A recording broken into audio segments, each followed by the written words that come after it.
Hi friends, welcome to Chennai Academy. நம்ம பார்க்க போற டாபிக் வந்து நம்ம பேசக்கூடிய டாபிக் क्वेश्चन டிஸ்கஸ் பண்ண போறது ரொம்ப முக்கியமானது. ஏன் அப்படினா ஒரு தேர்வுக்கு படிக்கிறதுக்கு முன்னாடி கண்டிப்பா சிலபஸ் தெரிஞ்சிருக்கணும், ஒவ்வொரு யூனிட்டுக்கான வெயிட்டேஜ் தெரிஞ்சிருக்கணும், அந்த क्वेश्चंस உடைய லெவல் எப்படிதான் இருக்கு தெரிஞ்சிருக்கணும். அத தாண்டி இந்த மாதிரி TNPSC மாதிரியான ஒரு காம்படிட்டிவ் எக்ஸாம்ல क्वेश्चंस எப்படி கேக்குறாங்க, அதோட ட்ரெண்ட் என்னங்கிறது தெரிஞ்சுக்கணும். அது நம்ம நிறைய வீடியோல ட்ரெண்ட் பத்தி நம்ம பேசிருக்கோம். ஓகேனா ப்ரீவியஸ் क्वेश्चंस இருந்து எப்படி வருது, சிலபஸ் தாண்டி பழைய புக்ல இருந்து எவ்வளவு வருது, புது புக்ல இருந்து எவ்வளவு வருது, நிறைய வீடியோஸ் நம்ம பேசிருக்கோம். இன்னைக்கு பேச போறது TNPSC ல திரும்ப கேட்கப்பட்ட கேள்விகள். ஓகே, ரிப்பீட்டடா கேட்டிருப்பாங்க. ஓகேங்களா, அத ஒரே கேள்விதான். ஓகேவா, கேள்விதான். ஒரு சில டைம்ல தான் நீங்க ப்ரீவியஸ் क्वेश्चन எடுத்து அனலைஸ் பண்ணா தெரியும், ஆப்ஷன் கூட மாறி இருக்காது. ஓகேங்களா, அதே क्वेश्चन. ஓகே, அது தமிழ் அப்புறம் வந்து எகனாமிக்ஸ்ல தான் ஆப்ஷன் கூட மாறாம அதே क्वेश्चन ரிப்பீட் ஆன காலங்களும் உண்டு. ஓகேங்களா, அப்ப இந்த ரிப்பீட்டர் திரும்ப கேட்கக்கூடிய கேள்விகளை நம்ம அந்த கேள்வியை பாக்குறோமோ இல்லையோ, அந்த கேள்வியுடைய குவாலிட்டி அது எந்த டாபிக்ல இருந்து எப்படி கேட்டிருக்காங்கன்னு சொல்லிட்டு கம்பல்சரி நம்ம பார்க்கணும். ஓகேங்களா, ஏன் பார்க்கணும்னா இதெல்லாம் நம்ம எக்ஸாம் முன்னாடி அனலைஸ் பண்ணக்கூடியது. எக்ஸாம் வச்சுக்கிட்டு ஒரு மாசம் முன்னாடி தான் பண்ண முடியாது. இப்போதே நம்ம படிக்க ஆரம்பிக்கும் போது இதெல்லாம் வந்து நம்ம மைண்ட்ல ஏத்திக்கிட்டா கம்பல்சரி இது கொஞ்சம் நமக்கு வந்து ஒரு சூட்டபிளா படிப்பதற்கு ஒரு சூட்டபிளா இருக்கும். இன்னைக்கு நம்ம பாலிட்டி, அப்புறம் வந்து மாடர்ன் இந்தியா, அதுக்கப்புறம் தமிழ் இலக்கணம் பாட்டு, இந்த மூணு மட்டும் தான் டிஸ்கஸ் பண்றோம். உங்களுடைய வெல்கம். ஓகே, நீங்க எந்த அளவுக்கு பாக்குறீங்க, உங்களுடைய என்கரேஜ்மெண்ட், உங்களுடைய வியூஸை பொறுத்து நான் என்ன பண்றேன்னா அடுத்த பார்ட் 2 வீடியோ போடுறேன். ஓகேங்களா, நீங்க கமெண்ட்ல இது எப்படி இருந்தது, இந்த क्वेश्चंस குவாலிட்டி எப்படி இருந்தது, உங்களுக்கு வேற எந்த மாதிரி அடுத்து என்ன யூனிட் கம்பல்சரி வேணும் அப்படிங்கறத வந்து நீங்க கமெண்ட்ல மென்ஷன் பண்ணுங்க. இன் கேஸ் ஆப்பர்ச்சுனிட்டி இருந்தா நம்ம பார்ட் 2 வீடியோ போடலாம். ஏன் அப்படின்னா இந்த பார்ட் 1 ரெடி பண்றதுக்கு நம்ம ஒவ்வொரு क्वेश्चनயும் எடுத்து அனலைஸ் பண்ணி அதை தனியா கட் பண்ணி அது எத்தனை எக்ஸாம்ல கேட்டிருக்காங்க, அது என்ன டாபிக்ல வருதுன்னு சொல்லிட்டு பார்த்து அது ஒர்க் அவுட் பண்ணிட்டு தான் இங்க நம்ம PDF வச்சிருக்கோம். சும்மா ஒரு 4 क्वेश्चन எழுதி போட்டுட்டு இந்த மாதிரி இத்தனை எக்ஸாம்ல வந்திருக்குன்னு சொல்லிட்டு நம்ம அதை கடந்து போகல. ஒவ்வொரு क्वेश्चन நம்ம டிஸ்ப்ளே பண்ணி இது எந்த மாதிரி எல்லாம் ரிப்பீட் ஆயிருக்கு, ஆப்ஷன் எப்படி தான் சேஞ்ச் ஆயிருக்குன்னு காமிச்சு தான் நம்ம பண்றோம். அதனால இதுக்கு பேக் எண்ட் ஒர்க் வந்து ரொம்ப அதிகம். அதனால உங்களுடைய ஃபாலோவை பொறுத்து நான் பார்ட் 2 வீடியோ போடுறேன். ஓகேங்களா, ரைட், பார்க்கலாமா? ஃபர்ஸ்ட் தமிழ்ல இலக்கணம் பார்க்கலாம். பகுதி 6 இருக்குது, அந்த பாட்டோட இலக்கண பகுதி பார்க்கலாம். எந்த அளவுக்கு கேள்வி அமைஞ்சிருக்கு, எதெல்லாம் ரிப்பீட்டடா ஆயிருக்குங்கிறது பார்க்கலாம். ஓகே, ஃபர்ஸ்ட் பாருங்க, क्वेश्चंस வந்து ரேண்டமா அங்க இங்க தான் எடுத்துருப்பாங்க. ஓகே, நம்ம டீம் எடிட்டர் டீம் எடுத்திருந்தாங்க, எல்லாமே அங்க இங்க தான் எடுத்திருப்பாங்க. நான் ஒரு கோர்வையா நான் சொல்லிடுறேன். ஓகேங்களா, ஃபர்ஸ்ட் பாருங்க, வந்தான் என்பதோடைய வேர் சொல்லை தருங்க. கம்பல்சரி நீ தமிழ் ஒரு நமக்கு வந்து பாட்டியவா, அதாவது ஃபர்ஸ்ட் தமிழ் ஒரு क्वेश्चन எழுதுனா இந்த மாதிரி ஒரு क्वेश्चन கம்பல்சரி வரும். ஓகே, கம்பல்சரி இந்த மாதிரி ஒரு क्वेश्चनே வரும். இந்த क्वेश्चनல சிரமமே வரக்கூடாது. அதுலயும் மெயினா இந்த மாதிரி வார்த்தை தான் வருது, வந்தான், நடந்தான்.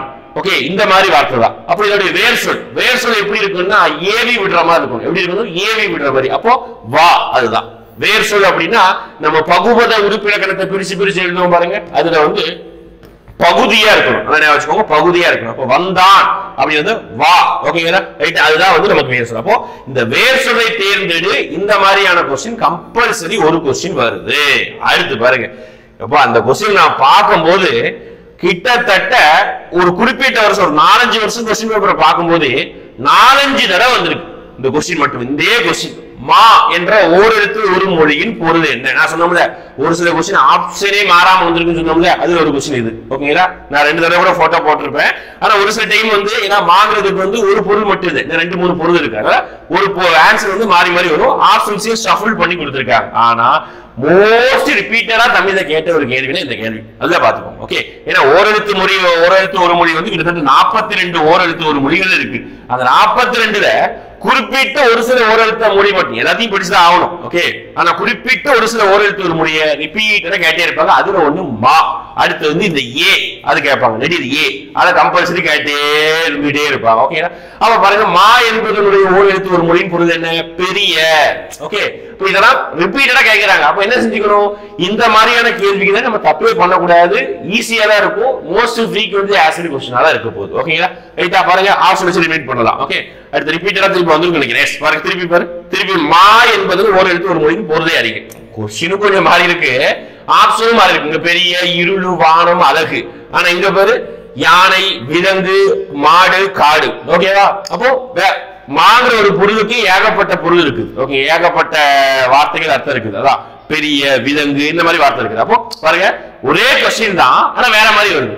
ஆப்ஷன் இதே மாதிரியே வந்திருக்கு ஒரு சில டைம். ஓகே, அப்ப 2 தடவை நான் சொல்லியிருக்கேன். அடுத்து அடுத்து இந்த மாதிரி ஒரு क्वेश्चन இருக்கு. ஏன்னா சிலபஸ்ல இருக்குது. ஓகே, சிலபஸ்க்கு கூடிய வார்த்தைங்கிறதுனால நான் கொடுத்திருக்கேன். ஃபர்ஸ்ட் தமிழ் நம்ம பேசிட்டு அடுத்த கட்டமா ஒரு 10 மினிட்ஸ்க்கு அப்புறம் நம்ம என்ன பேசலாம் அப்படின்னு பாத்தீங்கன்னா நம்ம வந்து ஜிஎஸ் மாடர்ன் இந்தியாவும் பாலிட்டியை நம்ம பார்க்கலாம். சரியா? வாழை வாழை. ஓகே, அதாவது ஒளி வேறுபாடு. ஓகே, இந்த லாங்கிற ஒளி வேறுபாடு அறிந்து பொருள் கூறுக அப்படின்னு சொல்றாங்க. பாருங்க, இந்த மாதிரியான இந்த கொஸ்டின் இதே மாதிரி நிறைய வரும். ஓகேங்களா? அரி அரி. ஓகேங்களா? இந்த மாதிரி. ஓகே, அறிந்தான் அரி. இந்த மாதிரி ரி ல. ஓகேவா? இந்த மாதிரியான இந்த மயங்கொலி சொல்றோம்ல, அந்த எழுத்துக்கள் தான் ஒளி வேறுபாடு அறிந்து அதோடைய பொருளை கொடுக்கணும். சரி சார், அது ஏன் சார் இதை மட்டும் சூஸ் பண்ணிருக்காங்க அப்படின்னா இந்த மாதிரியான வார்த்தை 2-3 எக்ஸாம்ஸ்ல இதே கேட்டிருக்காங்க. இந்த லாவே கேட்டிருக்காங்க. அப்ப என்ன பொருள் அப்படின்னா இளம் பெண், இன்னொரு வாழைங்கிறது ஒரு மீன் வகை. ஓகேங்களா? வாழை மீன் சொல்றோம்ல, மீன் வகை. அப்போ இந்த மாதிரியான கொஸ்டின் கேட்கிறாங்க. பாரு, திருப்பி வந்துட்டு போய் மா ஓர் எழுத்து. அப்போ 3 தடவை நான் பார்த்ததே 5 தடவை பார்த்தேன். ஆனா நம்ம எடுத்து போட்டதே 3 தடவை. ஆனா இதுல பெரிய கொஞ்சம் ஆப்ஷன் வந்து கொலாப்ஷன் கொடுத்துருக்காங்க. ஆனா ஆன்சர் வந்து பெரிய ஆல்ரெடி வந்துருந்தது. அப்ப பாரு, இந்த இது ஏகப்பட்ட தடவை கேட்டிருக்காரு. ஓகேவா? இதே மாதிரி ஜிஎஸ்ல என்னதான் இருக்கு பாக்கலாம். திருப்பி 4வது தடவை போட்டாச்சு.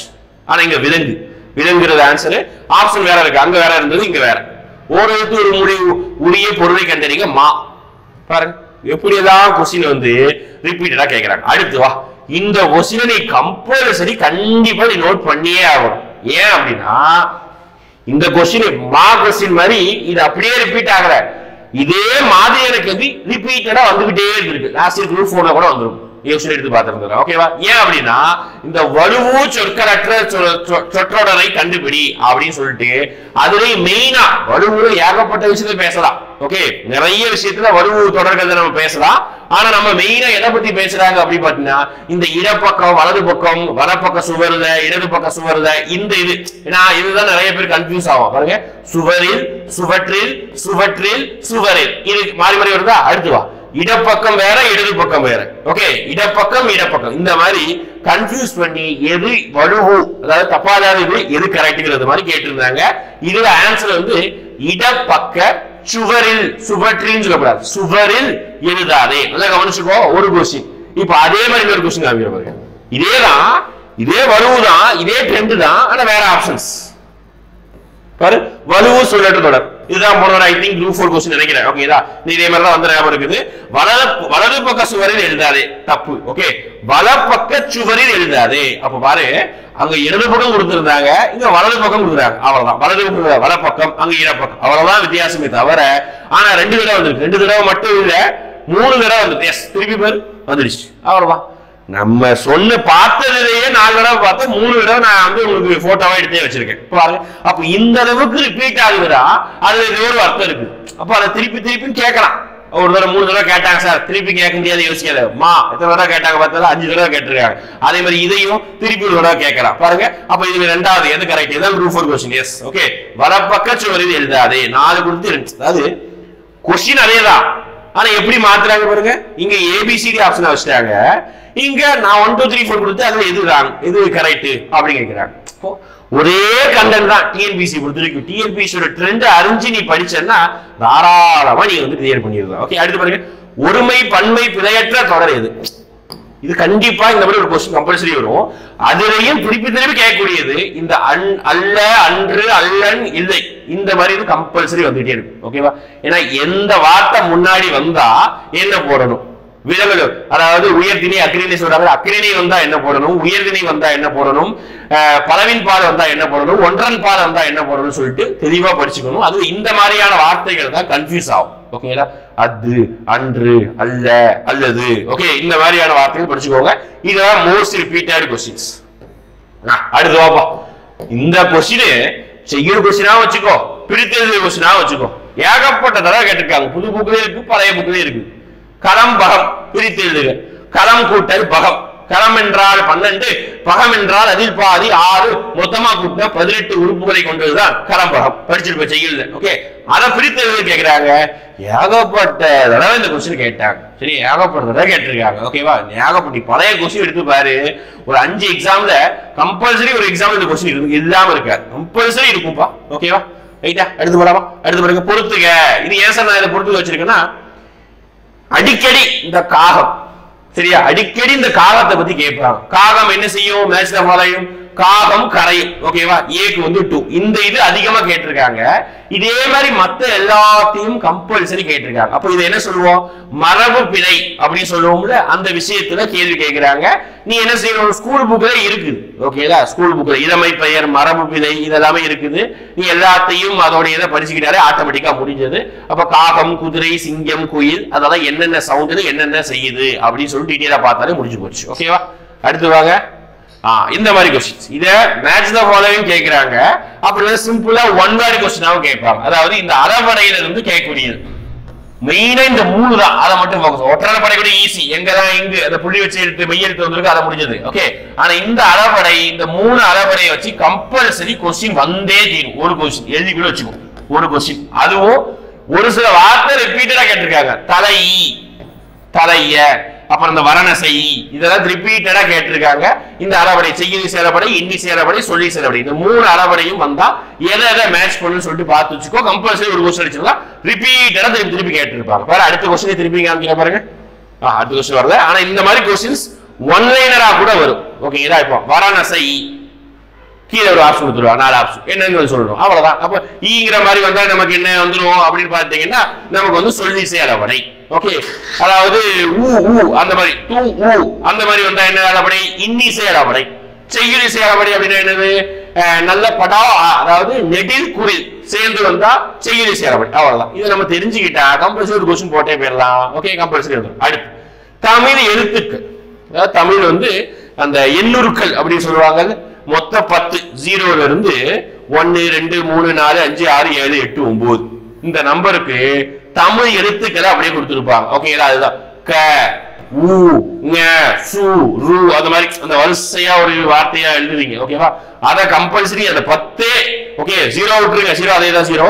இந்த 9 இதையும் நீ ரைமிங்கா படிச்சு வச்சிட்டனா என்ன நம்பர் கேட்டாலும் நீ மாத்தி மாத்தி போடலாம். இதெல்லாம் சின்ன குழந்தைங்க விளையாடுற விளையாட்டு மாதிரி.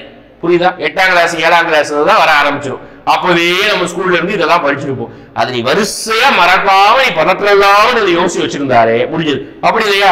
எக்ஸாம் கால உதவிய क्वेश्चन பேப்பர் கொடுத்துருவாங்களா? எழுதி வச்சிரு. क्वेश्चन பின்னாடி எழுதி வச்சிரு. ஊங்க சுரு அப்படியே வரிசையா எழுதி வச்சிரு. क्वेश्चन கண்டிப்பா ஒண்ணு வந்தா போட்டு விட்டுரு. அவ்வளவுதான் முடிஞ்சு போச்சு. இந்த மாதிரி क्वेश्चन கம்பல்சரி வரும். நீ படிக்க வேண்டியது அந்த 9 இதை மட்டும் நீ படிச்சாலே போதும். சரியா? ரைட்டா? அடுத்து திருப்பி திருப்பி வர்றது இந்த அங்க நம்ம பார்த்தது ஓரெழுத்து ஒரு மொழியோட சொல்லு. இது ஓரெழுத்து ஒரு மொழி கிடையாது. ஒரு எழுத்து ஒரு மொழி சொல்லலாம்.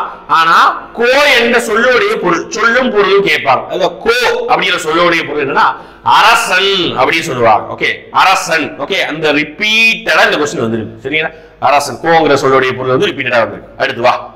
எஸ். அடுத்து வந்து பாலிட்டி क्वेश्चन ஸ்டார்ட் ஆயிருது. நல்லா கவனிச்சுக்கோ. பாலிட்டியில டீட்டெயில் நம்ம அனலைஸ் பண்றோம். ஓகே. இதோட ஒரு 15 क्वेश्चन. எஸ் 15 क्वेश्चन தமிழ முடிச்சிருக்கோம். அடுத்து பாலிட்டி ஸ்டார்ட் ஆகுது. ஓகே. பாலிட்டி क्वेश्चन பார்க்கலாம். பாலிட்டி क्वेश्चन பாருங்க எந்த அளவுக்கு கேட்டிருக்காங்கன்னு பாருங்க. நீதி பேராணைகளின் எண்ணிக்கை எத்தனை? திருப்பி திருப்பி திருப்பி திருப்பி கேட்பாங்க. மொத்தம் 5 இருக்கும். ஓகேங்களா? அதாவது நம்ம தடையுறுத்து நீதி பேராணை, ஓகே, ஆட்கொணர்வு நீதி பேராணை மொத்தம் 5 இருக்கும்ல. அதை ரிப்பீட்டடா கேட்டே இருப்பாங்க. 5 பேரை கூட கொடுத்துருவாங்க. அதை மேட்ச்ல ஃபாலோயிங் கேட்பாங்க. அது என்ன அர்த்தம்னு சொல்லிட்டு அதெல்லாம் மெயினா சொல்லக்கூடியது இந்த நீதி பேராணை மொத்தம் எத்தனை கண்டிப்பா கம்பல்சரி வந்துடும். 5ங்கிறது ஆன்சர். சரியா? கண்டிப்பா தெரிஞ்சுக்கணும். அடுத்து வா. இதெல்லாம் வந்து எத்தனையோ எக்ஸாம்ல ரொம்ப பழைய எக்ஸாம்லாம் பார்த்தோம்னா நிறைய கேட்டிருப்பாங்க. புது எக்ஸாம் இப்ப அங்கங்கதான் கேட்கிறாங்க. ஆனா ரிப்பீட்டடா திருப்பி திருப்பி வரக்கூடியது என்னது? அதாவது குடியரசுத் தலைவர் ராஜ்யசபாவோட எத்தனை பேரை நியமிக்கிறார்கள்? திருப்பி திருப்பி திருப்பி வந்துட்டே இருக்கும். குடியரசுத் தலைவருடைய பணிகளையும் நாடாளுமன்றம் படிக்கும்போது ராஜ்யசபாலையும் வரும். ஓகேங்களா? 12 உறுப்பினர்களை பத்தி நம்ம படிப்போம். ஓகேங்களா? ராஜ்யசபா. அடுத்து வா. அடுத்து இந்த क्वेश्चन ஏகப்பட்ட தடவை கேட்டிருக்காங்க. பாலிட்டி எடுத்து பார்த்தோன்னா யூனிட் 8 எல்லாம் வர்றதுக்கு முன்னாடி இப்போ யூனிட் 8 எல்லாம் ஒரு 4-5 வருஷமா தான் இருக்குது. அதுக்கெல்லாம் கொரோனாக்கு முன்னாடி யூனிட் 8ங்கிற டாபிக்கே வருவதற்கு முன்னாடி மொத்தம் 10 யூனிட்ல பாலிட்டி தான் ஹெவி வெயிட்டேஜ். ஓகே. பாலிட்டிக்கு தான் அதிகமான வெயிட்டேஜ் கொடுப்பாங்க. பாலிட்டில இருந்து அதிகமான क्वेश्चंस வரும். அப்படி வரும்பொழுது அந்த क्वेश्चन அப்பவே இருந்து இப்போ வரைக்கும் மோஸ்ட் ஃப்ரீக்வென்ட்லி ஆஸ்க்டு क्वेश्चन தான் இதுதான். ஓகேங்களா? அதாவது ஓட்டு போடுறதுக்கு வயசை 21ல இருந்து 18 வயசா குறைச்சதுக்கு எந்த அரசியலமைப்பு சட்ட திருத்தம் எந்த வருஷம் கூட கேட்பாங்க ஒரு சில. இதுல எந்த சட்ட திருத்தமும் கேட்டிருக்காங்க? 61வது சட்ட திருத்தம் ராஜீவ் காந்தி இருக்கும்போது அதை க்ளூவா வச்சுக்கோ. ஓகேவா? அப்ப இதெல்லாம் வந்து ரிப்பீட்டடா கேட்கிறாங்க அப்படின்னா மறக்கவே கூடாது. அது எந்த நிலைமையிலையும் நீ மறக்க கூடாது. அதை நீ பாத்துக்கோ. சரியா? அடுத்து போலாமா? அடுத்து வாங்க மனித உரிமைகள் ஆணையம் புக்கிலே இருக்கு. நீ பழைய புக்கு 10th புக் எடுத்து பார்த்தாலும் சரி, புது 10th புக் எடுத்து பார்த்தாலும் சரி, இந்த லெசன் இல்லாம இருக்காது. மனித உரிமைகள் லெசன். அதுல எப்ப மனித உரிமைகள் ஆணையம் உருவாக்கப்பட்டது அப்படின்னு ஒரு கேள்வி கேட்பாங்க. கம்பல்சரி வந்துடும். ஓகே, கம்பல்சரி கேள்வி இல்லாத கொஸ்டின்ஸே இருக்காது. கம்பல்சரி மனித உரிமை ஆணையத்தை பத்தி இருக்கும்.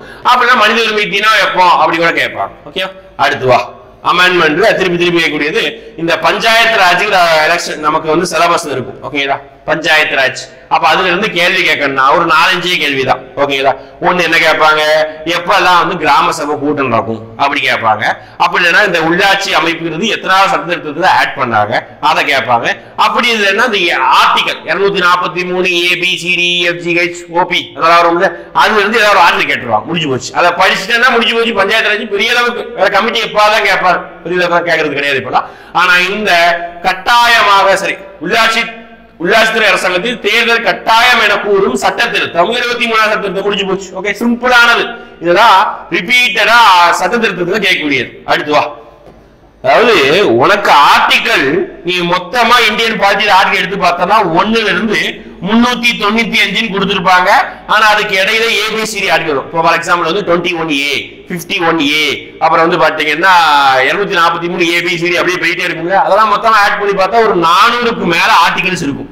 எல்லாத்தையும் படிக்கிற மாசம் படிக்க வேணாம். நம்ம அதை நிறைய வீடியோ கிளாஸ்ல நம்ம பேசிருக்கோம். எல்லாத்தையும் படிக்க வேணாம். எண்ணி பார்த்தோம்னா ஒரு 50 ஆர்டிகல் படிச்சாலே போதும். ஓகே, அந்த 50 ஆர்டிகல்லையும் குறிப்பிட்டு இதுதான் கேட்பாங்க அப்படின்னு சொல்லிட்டு என்னால கண்டிப்பா ஒரு 25 ஆர்டிகல் நான் கன்ஃபார்ம் சொல்லிடுவேன். இததான் கேட்பாங்கப்பா. இதை தாண்டி கேட்பதற்கு ஒரு 20% தான் பாசிபிள். அந்த 25 ஆர்டிகல்ல இந்த ஆர்டிகல் கம்பல்சரி வரும். அதான் ஜென்மத்துக்கு மறக்காது இந்த ஆர்டிகல் தான். எப்படி அப்படி ரைமிங்கா இருக்கும். 352 356 360 எவ்வளவு ஈஸியா எழுதி வச்சிருக்காங்க பாருங்க. +4 அவ்வளவுதான். 352 என்னது, நேஷனல் எமர்ஜென்சி. அடுத்து என்னது 356 என்ன, ஸ்டேட் எமர்ஜென்சி. 360 என்ன இருக்கிறது பெரிய நம்பர், அது அப்ப பணம் தான் பெருசு, பினான்சியல் எமர்ஜென்சி. அதுதான் கொடுத்திருப்பாங்க. அதாவது நிதி நெருக்கடி நிலை, மாநில நெருக்கடி நிலை, அப்புறம் தேசிய நெருக்கடி நிலை. முடிஞ்சு போச்சு. இதெல்லாம் ஒரு கொஸ்டின் தான். இதெல்லாம் ஆரம்பத்துல டிஎன்பிசி படிக்கிறவனே போட்டு போயிடுவான். ஓகே, ஆனா கேக்குறாங்க. ஓகேவா, அதனால நீங்க எப்பவுமே டிஎன்பிசி பொறுத்த வரைக்கும் 10 கேள்வி கேட்கிறாங்கன்னா 7 கேள்வி எல்லாமே அடிச்சுட்டு போயிடுவான். நேற்று படிக்க ஆரம்பிச்சவங்க 7 கேள்வி அடிச்சிடும். அந்த 3 கேள்வி எவன் அடிக்கிறானோ அவனுக்கு தான் வேற. அதை நீ முடிவு பண்ணிக்கோ. சரியா, ரைட்டா? அடுத்து போலாமா? இதெல்லாம் வந்து ரிப்பீட்டடா கேட்டிருப்பாங்க, பாத்துக்கணும். அடுத்து வாங்க, தகவல் அறியும் உரிமை சட்டம் கேட்டே இருப்பாங்க. எந்த வருஷம் அந்த சட்டத்தை 3 வரைக்கும் கேட்டே இருப்பாங்க. அப்ப இன்னொரு வார்த்தை இருப்பாங்க, தகவல் அறியும் உரிமை சட்டத்துல மனு போட்டா எத்தனை நாளுக்கு பதில் வைக்கணும்? 30 நாள். ஓகேவா, யோசிக்காது. 30 நாள் போட்டு வந்துடும், அவ்வளவுதான். ரிப்பீட்டடா கேட்டிருக்காங்க. 10 எக்ஸாம் கேட்டிருப்பாங்க. டிஎன்பிசி தான், டிஎன்யூஎஸ்ஆர்பி, அப்புறம் வந்து அந்த வனத்துறை எக்ஸாம்ல எல்லா எக்ஸாமும் கேட்டிருக்காங்கப்பா. இந்த கொஸ்டின்ஸ் எல்லாத்தையும் வருஷத்தையும் கேட்டிருப்பாங்க, இந்த நாட்களையும் கேட்டிருக்காங்க. அதுக்கடுத்து இந்த கேள்வி ரிப்பீட் ஆகல, கவனிச்சுக்கோ. இந்த கேள்வி ரிப்பீட் ஆகல, இதே மாதிரியான கேள்வி ரிப்பீட் ஆயிருக்கு. நான் திருப்பி சொல்றேன், இந்த கேள்வி ரிப்பீட் ஆகல. இதுக்கு முன்னாடி பார்த்த கேள்வி திருப்பி கேட்டிருக்காங்க. இந்த கேள்வி ரிப்பீட் ஆகல. ஆனா இதே மாதிரியான கேள்வி வேற கேள்வி ரிப்பீட் ஆயிருக்கு. என்ன கேட்டிருக்காங்க, ஜனாதிபதிகளுடைய பதவிக்கால அடிப்படையில வரிசைப்படுத்தணும். யார் ஃபர்ஸ்ட், யார் செகண்ட், யார் தேர்ட், யார் ஃபோர்த் வரிசைப்படுத்தணும். இது ஜனாதிபதிக்கு வருது, பிரதமருக்கு வருது, ஸ்பீக்கருக்கு வருது, தமிழ்நாட்டுல யூனிட் 8 யூனிட் 9 முதலமைச்சருக்கு வருது. சரிங்களா? அதனால இது ஒரு மாடலா வச்சுக்கோ. இந்த மாடலையும் கொஸ்டின் கேட்கிறாங்க. சரியா?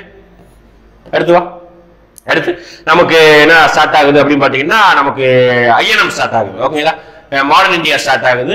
திருப்பி கேட்கக்கூடியது இந்த காங்கிரஸ் செஷனை கேட்டே இருப்பாங்க.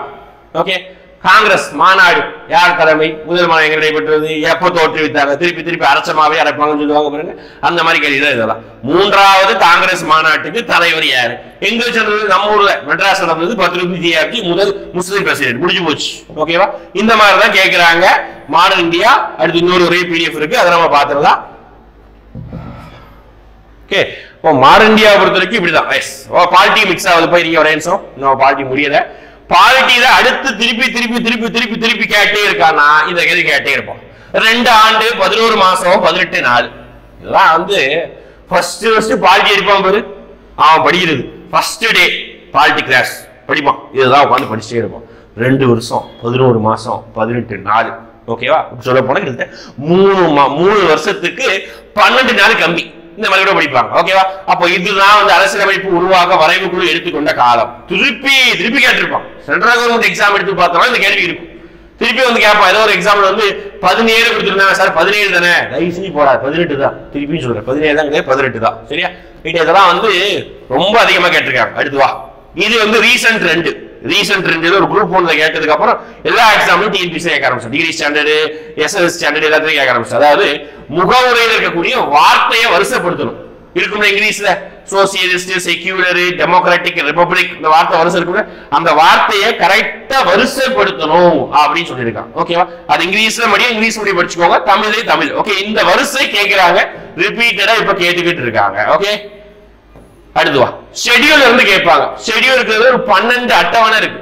12 அட்டவணையில ஒரு 4 அட்டவணையை திருப்பி முதல்ல 2-3 தான் கேட்கறதே இல்ல. இந்த மொழியோடைய அட்டவணையை திருப்பி கேட்டிருக்காங்க. 8வது அட்டவணை மொழி, 8வது அட்டவணை 8வது அட்டவணை, மறந்துடாத திருப்பி கேட்டிருக்காங்க. அடுத்து வா ஆர்டிகல். நான் சொன்னல மொத்தம் 400 ஆர்டிகல் இருந்தாலும் 50 ஆர்டிகல் நீ படிக்க வேண்டியது. அந்த 50லயும் ஒரு மைனூட்டா சொல்லக்கூடிய 25 ஆர்டிகல் நீ படிச்சா போதும். அந்த மாதிரி ஆர்டிகல் தான் அடிப்படை உரிமை. ஆர்டிகல் 12ல இருந்து 35 ஆர்டிகலை எப்படியாவது நைட்டு தூங்குவியோ தூங்க மாட்டியோ, பாத்ரூம் ஒட்டி வைப்பியோ, வீட்டுல ஒட்டி வைப்பியோ தெரியாது, ஆனா படிச்சு தீர்ற. சரியா? 12ல இருந்து 35 இருக்கு. படிச்சாதான் உனக்கு 1-2 கொஸ்டின் கிடைக்கும். திருப்பி சொல்றேன். ஓகேவா? ஏன்னா ஈஸியா அடிச்சுட்டு போகக்கூடிய கேள்வி. நீ உட்காந்து ஹிஸ்டரியில பாவர் வந்தாரு, அக்பர் அந்த சண்டையை போட்டாரு, சயின்ஸ்ல வந்து அந்த அணு இந்த அணு படிக்கிறதுக்கு உட்கார்ந்து ஒரு 10 நிமிஷம் இதை படிச்சுட்டுனா, ஷார்ட்கட் எத்தனையோ ஷார்ட்கட் இருக்கு படிக்கிறதுக்கு, அதான் படிச்சுன்னா ஒரு கேள்வி அசால்ட்டா அடிச்சுட்டு போயிடலாம். பாருங்க, சமத்துவ உரிமை, சுதந்திர உரிமை, அரசியலுக்கான உரிமை, சமய சுதந்திர உரிமை, மேட்ச் தான் கேட்டா கோடி புண்ணியம் வேண்டிக்கோ. ஓகேவா? ஏன்னா ஏதாவது ஒண்ணு நீ மேட்ச் பண்ணிட்டு வச்சுக்கோங்க, ஆஃப்ல எலிமினேட் பண்ணி ஆன்சர் போட்டு போயிடலாம். ஓகே, ஈஸியா இருக்கும், அவ்வளவுதான். அடுத்து பாரு, மாடர்ன் ஹிஸ்டரியில மாப்பிளாக்கு தரிச்சு கேட்டே இருப்பாங்க. என்ன மாவட்டம் தான் கேட்கிறாங்க, என்ன மாநிலம் தான் கேட்கிறாங்க, தவிர அது வருஷமோ வேற எதுவும் கேட்கல. இதே கேள்வி ரிப்பீட் 2 தடவை ஆயிருக்கு கடந்த ஒரு 4 வருஷம் டெஸ்ட். சரியா? திருப்பி பாரு, ஆர்டிகல் வருதா? அந்த 12ல இருந்து 32 வரைக்கும் ஆர்டிகல் வந்துகிட்டே இருக்கும் திருப்பி. அப்பதான் வந்தது 2 கொஸ்டின் முன்னாடி வந்தது. 25, 28, 14, 18, 32 வந்ததா? திருப்பி வருது 14, 15, 16, 17, 18, 19 கேட்கிற. மேட்ச் தான் போறாங்க கேட்டாலும் நல்லா நினைச்சுக்கோ, கஷ்டப்படாத. அடுத்து வா, பகத்சிங் எப்போ தூக்குல போட்டாங்க. ரீசன்ட் தேர்வுகளை பகத்சிங்கை பத்தி கேள்வி வருது. பகத்சிங் அம்மா பேர் தான் கேட்டிருக்காங்க, ஒரு தடவை தான் கேட்டாங்க. ஓகே, பகத்சிங் எழுதுற புத்தகம் பேரை கேட்டிருக்காங்க, கொஸ்டின் வருது. ஓகே, பகத்சிங்கை எப்போ தூக்குல போட்டாங்க கேள்வி கேட்டாங்க. ஏன்னா இது வந்து ஒரு நல்ல ஒரு கேள்விதான். திருப்பி பாரு, வந்திருக்கா? நான் சொன்னா இங்க பாரு, 2 ஆண்டு 11 மாசம் 17 நாள் இருக்குது. ஏதோ ஒரு கொஸ்டின் அவங்களே தப்பா கேட்டாங்க. சரியா? அதுக்காக நீ 17 நாள் எடுத்துக்கிட்டாதப்பா, 18 நாள் தான். இதுதான் ஆக்சுவலா ஒரு கொஸ்டின் தப்பு கேட்டாலும் நிறைய பேர் கேட்டுட்டு இருக்காங்க. கிடையாது, 18 நாள் தான். திருப்பி சொல்றேன். சரியா? அடுத்து வா, கான்ஸ்டிடியூஷன் அமெண்ட்மெண்ட்ல இந்த அமெண்ட்மெண்ட்டை கேட்டே இருப்பாங்க. மினி கான்ஸ்டிடியூஷன் சொல்லுவாங்க, குட்டி அரசியலமைப்பு. 42வது அரசியலமைப்பு. நீ 42வது அரசியலமைப்பு என்னெல்லாம் பண்ணாங்க எல்லாத்தையும் படிச்சு வச்சுக்கோ. சரியா? எல்லாத்தையும் கம்பல்சரி படிக்கணும், கேட்டே இருப்பாங்க. அடுத்து குடியுரிமை தொடர்பான சட்ட பிரிவுகள். ஓகேவா? சிட்டிசன்ஷிப் எந்த ஆர்டிகல் இருந்து எந்த 10th புக்லயே இருக்கு, கேட்டிருக்காங்க ரிப்பீட்டடா. ஓகே, அடுத்து வா, வருஷம். இந்த வருஷத்துல அதிகமா திருப்பி கேட்டது வெள்ளையனே வெளியேறு இயக்கம், வங்க பிரிவினை கேட்டுக்கிட்டே இருப்பாங்க. வங்க பிரிவினை அந்த காலத்துல இருந்து இந்த காலம் வரைக்கும் கேட்டே இருப்பாங்க. ரொம்ப முக்கியமானது, இந்தியாவுடைய சுதந்திர போராட்டமே டேர்னிங் ஆக ஆரம்பிச்சது வங்க பிரிவினை தான். அந்த பிரிட்டிஷ் யாராவது பண்ணாம இருந்தாவது பரவாயில்ல, ஏதோ அது வரலாறு வந்து நம்ம வரலாறு வேற மாதிரி போயிருக்கிறோம். அதை பண்ணதுக்கு அப்புறம் வரலாறு தான் சுதந்திர போராட்டம் தீவிரமாக ஆரம்பிச்சு வெள்ளையனே வெளியேறியக்கும் ரிப்பீட்டடா கேட்டிருக்காங்க. சரிங்களா? இயர் தான், வேற எதுவும் பெரிய அளவு கேட்கறது இல்லை. பாருங்க, இப்ப சிம்பிளா இருக்கு. ஒத்துழையாமை இயக்கம்பா, காந்தி ஆரம்பிச்ச மிகப்பெரிய போராட்டங்கள். முதல் போராட்டம் 1920 ஆரம்பிச்சாரு. ரைட்டா? அடுத்து பாருங்க, பொலிட்டிக்கல் குரு ஆஃப் காந்தி. ஐயோ ராமா, எத்தனையோ தடவை கேட்டிருக்காங்க. காந்தியோடைய அரசியல் குரு, ஏகப்பட்ட எக்ஸாம்ல கேட்டிருக்காங்க. இப்ப நம்ம ட்ரெண்ட்ல நம்ம ஊர்ல காமராஜருடைய அரசியல் குரு கேட்க ஆரம்பிச்சிட்டாங்க. ஓகே, திருப்பி கேட்கலாம். ஓகே, காந்தியோட அரசியல் குரு எத்தனை முக்கியம், நம்ம ஊர்ல காமராஜருடைய அரசியல் குரு முக்கியம். யார் நமக்கு தெரிஞ்ச கோபாலகிருஷ்ணன் கோகுலே. காமராஜருக்கு யாரு? சத்தியமூர்த்தி. சரியா? வரக்கூடாது. நெக்ஸ்ட் பாரு, இந்திய தேசிய காங்கிரஸ் கலந்து கொண்ட வட்டமேசை மாநாடு. மொத்தம் நடந்த வட்டமேசைகள் 3 கேட்டிருப்பாங்க. 30, 31, 32. சின்ன வயசுல இருந்தே அந்த டைம்லைன் படிக்கும் போது போட்டிருப்போம். ஈஸியான டைம்லைன் அதுதான் போட்டு நம்ம இடத்த காலி பண்ணிட்டு வந்துருவோம். அதுல காங்கிரஸ் எப்ப கலந்துக்கிட்டது? 2வது வட்டமேசை மாநாடு கலந்துக்கிட்டது. நம்ம கதையா சொல்லியிருப்போம். ஈஸி தான், கேட்டிருக்காரு. இப்ப இதை கேட்டனால காமிக்கிறேன். அடுத்து வா, காந்திக்கு இர்வினுக்கு ஒரு ஒப்பந்தம் போட்டாங்கப்பா இந்த வட்டமேசை மாநாடுல கலந்து கொள்வதற்காக. அதோட டேட்டு இயரை நமக்கு மென்ஷன் பண்ணி கேள்வி வந்துகிட்டே இருக்கும், பார்த்துக்கோ. திருப்பி திருப்பி கேட்டிருக்காங்க இந்த கேள்வி தான். ஓகே, இப்படி லாஸ்ட் பாருங்க, இந்திய தேசிய காங்கிரஸ் உருவாக்கப்பட்டது 885. ஏகப்பட்டதெல்லாம் கேட்டிருக்காங்க. பழைய கொஸ்டின் எடுத்து பார்த்துக்கோ. நீ பழைய கொஸ்டின் அனலைஸ் பண்ண வேணாம், 2020 பார்த்துக்கோ. ஆனா 2020 அது ரொம்ப 2012 2015 அந்த கொஸ்டின் எடுத்து பார்த்தோம்னா இதெல்லாம் ஜுஜிபி கொஸ்டின் மாதிரி இப்போ தெரியும். ஆனா பழையதெல்லாம் வந்து கேட்டு வச்சிருப்பாங்க. ஓகேவா, அந்த அளவுக்கு இந்த கொஸ்டின் தான் ஃப்ரீக்வென்ட்லி ஆஸ்க் கேட்டிருக்காங்க. சரிங்களா, ரைட்டா? அப்போ அங்க ஒரு 25 இமேஜஸும் இங்க ஒரு 16 கொஸ்டின்ஸ் கிட்டத்தட்ட ஒரு 40 கொஸ்டின்ஸ் தான் நம்ம பார்த்துருக்கோம். ஓகேங்களா, இதுல இருந்து நமக்கு என்ன தெரியுதுன்னா ஒரு 3 யூனிட்ல மோஸ்ட் ரிப்பீட்டடா என்னென்ன கொஸ்டின் கேட்டிருக்காங்க. ஓகேவா, இந்த இது நமக்கு தெரிஞ்சுக்கிட்டோம். அப்போ அதெல்லாம் ரொம்ப தப்பே விடாம நம்ம கவனிக்கணும். இதே மாதிரி அடுத்து நம்ம அடுத்த யூனிட்டுகள்ல பார்ட் 1 நம்ம பார்த்துக்கலாம். ஓகேங்களா, தேங்க்யூ.